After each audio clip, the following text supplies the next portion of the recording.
Okay. Here's my 4-person adult audience.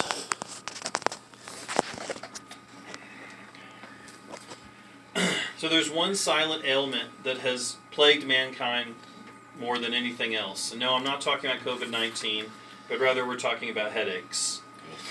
There's many medicines advertised to help with the common headache. And though a lot of these can help very well, they're not without side effects. There's also a lot of natural options that are available to us, and these often have little to no side effects on them. Today we're going to dive into the problems with pharmaceuticals, and as well as the benefits of the natural options. Let's begin by looking at why you may not want to take the pharmaceuticals quite as often. Though a lot of these pharmaceuticals can offer a lot of pain relief, they're not without drawbacks.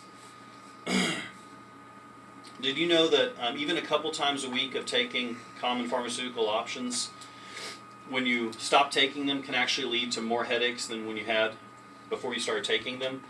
There's scientific research that shows that long-term use of these pharmaceuticals can actually lead to long-term chronic headaches. Nausea is another sign of using too many pharmaceuticals too often. A lot of common brands such as Tylenol, ibuprofen, Advil, although they do help take the pain away, they never actually address the underlying causes, and so they're not really doing you any favors. Because they never address the underlying issue of the headaches, we're really only masking the problem.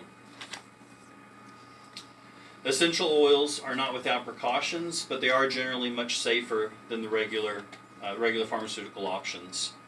2 common oils that have been used for thousands of years all over the globe, over a lot of different cultures, one of which is peppermint oil.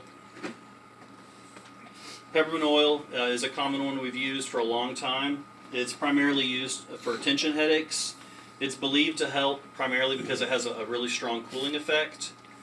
And what that does is that helps relax the muscles of the areas where you have a headache, which increases the blood flow.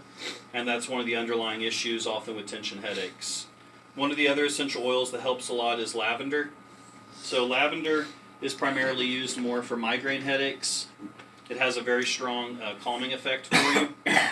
And there's actually scientific studies that help prove the effectiveness of how much lavender can help, especially in regards to migraines. When we compare the ill effects of pharmaceutical options to essential oils, I don't really think there's much of a comparison to be made. I think the choice ends up being pretty obvious on what we should probably be trying to use more often. Today we've only listed just a handful of the negative effects that pharmaceuticals can have on you. And in the spirit of not wanting to sound like an ad to a new drug and listing 20 or 30 different side effects, we're just going to say that using too much of these pharmaceutical options too frequently can lead to catastrophic or even fatal effects in our human bodies. Like I said, essential oils are not totally without risk, especially like peppermint, for example, is very strong. And it's oftentimes recommended to use it with a carrier oil. That helps lessen the potency of it. In conclusion, I realize headaches can be very debilitating, and I'm not completely against taking over-the-counter occasionally, especially maybe if you need to power through a workday and you need quick, effective pain relief. I think it could be a good option occasionally. But in the long run, essential oils are just safer with a lot less risk to them, and I do believe that they offer a very similar level of pain relief, especially if you have the time to be able to lay down and treat the headaches properly and allow the oils to take place. I think they're just a safer and better option altogether. Thank you. All right, yay.